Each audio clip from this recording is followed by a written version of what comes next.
ভারতের আদানি পাওয়ারের সঙ্গে সম্পাদিত ২৫ বছর মেয়াদী বিদ্যুৎ ক্রয় চুক্তিকে বাংলাদেশের বিদ্যুৎ খাতে দুর্নীতির সবচেয়ে বড় প্রতীক হিসেবে চিহ্নিত করেছে তদন্ত কমিটি।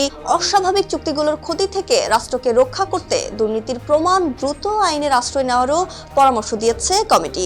গণ অভ্যুত্থানে আওয়ামী লীগ সরকারের পতনের এক মাস পরই ২০২৪ সালের ৫ সেপ্টেম্বর হাইকোর্ট বিভাগের সাবেক বিচারপতি মইনুল ইসলাম চৌধুরীকে প্রধান করে ৫ সদস্যের তদন্ত কমিটি গঠন করা হয়েছিল। তদন্ত কমিটিটি ২০ জানুয়ারি বিদ্যুৎ ও জ্বালানি মন্ত্রণালয়ে তাদের প্রতিবেদন জমা দেয়। এরই ধারাবাহিকতায় গতকাল রোববার বিদ্যুৎ ও জ্বালানির দ্রুত সরবরাহ বৃদ্ধি আইন ২০১০ এর অধীনে সম্পাদিত চুক্তিগুলোর পর্যালোচনা গণমাধ্যমের সামনে তুলে ধরতে সংবাদ সম্মেলনে আসেন কমিটির সদস্যরা।